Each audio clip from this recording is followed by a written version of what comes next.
So today I am going to make a simple biscuit recipe.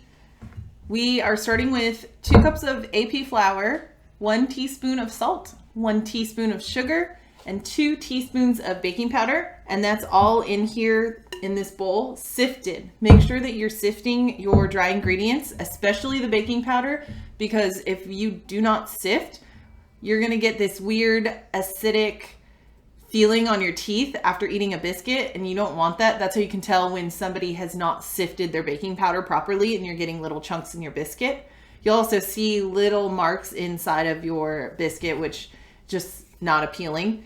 I have 6 ounces of cold milk and I have 6 tablespoons of cold butter. I chopped up my butter so that it'll be easier to mix into my biscuits. And what I'm gonna do is just dip my hands in the flour in order to grab my butter. I'm just gonna drop it in here like that. And what you're gonna do is mash it up. Make sure that you're using a heavily floured hand just so that it doesn't stick to you. If you need to, you can use shortening also. For me, I find butter has a better flavor. Shortening does equal a flakier product. So really, with the times that we're in right now, it's what you have. For me, it's been pretty hard to find butter or shortening. I got lucky and found a whole bunch of butter, and that's what I'm using today. It's unsalted. If you need to use salted, I would cut out the salt in the recipe just so that your biscuit isn't overly savory. I'm gonna keep doing this until my butter is about pea size and evenly distributed in my flour.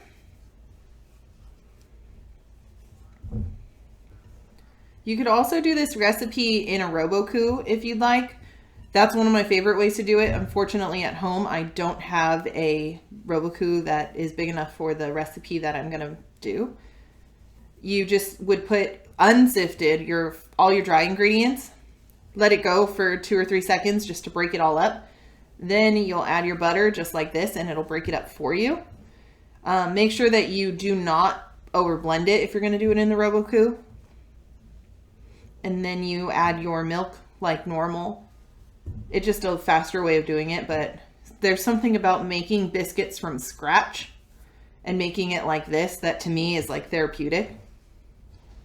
So as you can see, if I do this, my butter is pretty evenly sized. That's how I test mine. I kind of just run it through my fingers and make sure I have no giant chunks of butter, because the butter is what's giving you those flaky, delicious layers in your biscuit, and you want to ensure that you get them throughout and it's not just flour. One more chunk. So now what I'm going to do is make a little well.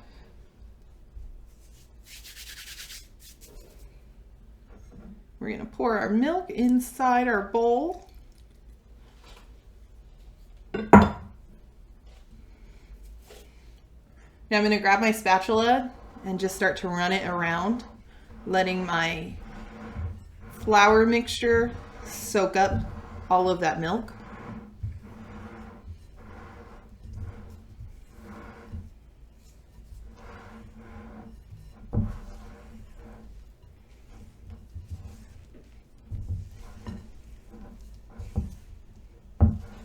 And you can see that there is no more milk left to soak up. My biscuit dough is starting to come together. That's when I'm going to get rid of my scraper. I'm going to make sure that I get all of this off. And I always like to keep a little bit of flour on the side. That's what this little bowl is for. I'm going to dust my table and pour this biscuit dough right onto my table.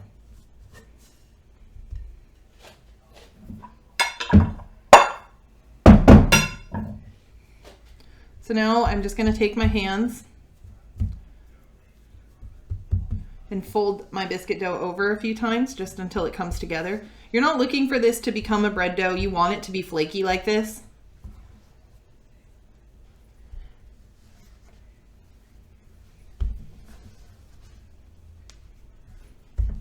And just ensure that it's not sticking to your table at all.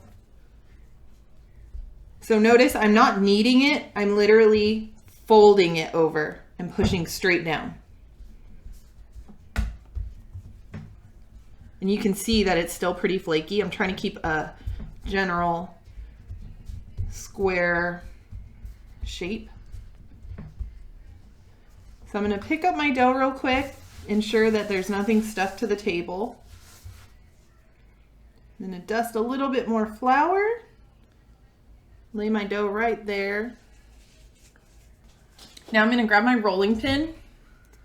And when you do this, you want to press down and go one way, press down and go another way, and ensure that you're giving it even pressure. What you don't want to do is roll back and forth real quick, creating heat and friction. That's also going to create more gluten, which is something that you don't want in a biscuit. You want a little bit of gluten, but you're going to want this to be flaky and nice. And the more you do this, the more you're working your dough. So just one roll this way, one roll this way. And as you can see, I keep turning it to ensure that it's not stuck to my table. Don't be afraid to apply pressure to it. We're trying to get it to about an inch thick. And you have a choice here. I'm trying to keep mine in a little bit more of a square or a rectangle, just so I can cut square biscuits.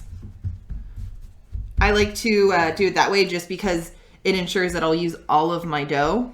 Whereas if I do it in a circle or I cut rounds, I'm not going to be able to utilize all the dough that I have.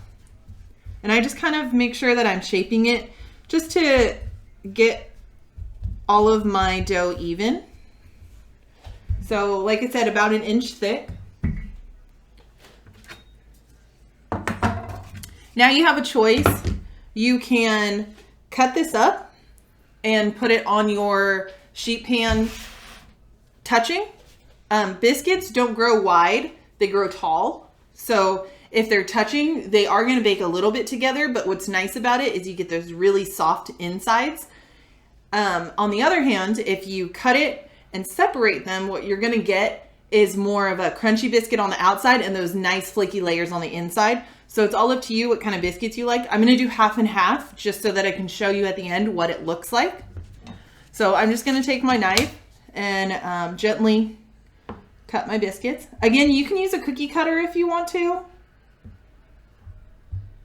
And you can cut them round, you can cut them into flowers, whatever your preference is. And make sure that you have floured the tip of your knife or the tip of your cutter. That way it doesn't stick. So I just have a sheet pan here with some parchment paper on it. And I'm going to take some of these biscuits and I'm just going to place them on there separated. Just so you can see what they're going to turn out like. Again, biscuits grow tall. They don't spread widely, so you'll be okay if they're really close. And if you cut them, they'll still pull apart, which is really nice. And I'm picking them up very gently. I'm not squishing them or letting them hang so that my dough stretches more. So as you can see, I've got the 6 that are touching just so you can see what the texture of that is. And then I have these ones all separated so you can see how they come out this way. And if you look at the actual biscuit, you can see all those layers we created by folding it, which is really, really nice. Those are the layers that are going to make it puffy and have all the butter in between, and that's where you're getting a lot of your flavor. So now I'm going to pop these in the cooler for 30 minutes, and then I'm going to pull them out and we'll egg wash them and stick them in the oven.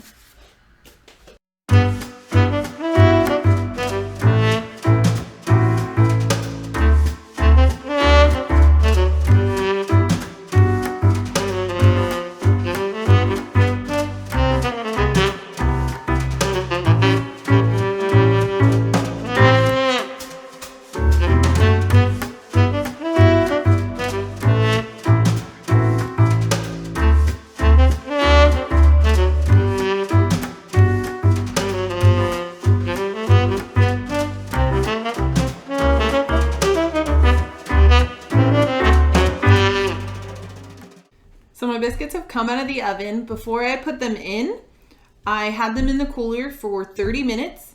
While they were in there, I made an egg wash with 1 egg, 1 ounce of water, and just a pinch of salt. The salt breaks down the proteins in the egg so that when you spread it on something, you don't get like the goopy clumps of egg. So it makes it really smooth. And as you can see, it makes it shiny and gives it that pretty golden color. Then I pop them in my oven. The oven, it can range from 425 to 450 on a home oven. My oven runs a little bit lower of a temp, so I did mine at 435 and just kind of kept an eye on them. You only need to bake them for about 10 minutes. Then I took them out and let them cool for another 10 minutes. As much as you want to eat them, as soon as they come out of the oven, you really need to wait because you're not going to get all that flavor until they've cooled down a little bit. So these are the ones that I cut and separated. As you can see, they've got more of a crispy edge. Otherwise, they baked pretty much the same. The egg wash gave them that pretty shine. When you're egg washing something like this, you want to ensure that you don't get egg wash on the sides because then you're not going to get these really nice layers. And that's what you want in a biscuit. You want to be able to like pop it open and just see all of that. You can see it's still steaming. These ones are the ones that I kept attached. So if you pull these apart, you're going to see it's a little more doughy. So if that's your cup of tea, it's mine. I love things a little bit underbaked. So this is a little bit more doughy. You're not going to get the crispy edges. You still get the top that has that nice crisp to it, the golden color, and it's shiny. You can also wash these with butter on the top. You still get that really flaky texture on the inside. When I do this, you can see these little layers coming apart. And there you go. That's just a very simple, easy biscuit that anybody can make at home. Enjoy.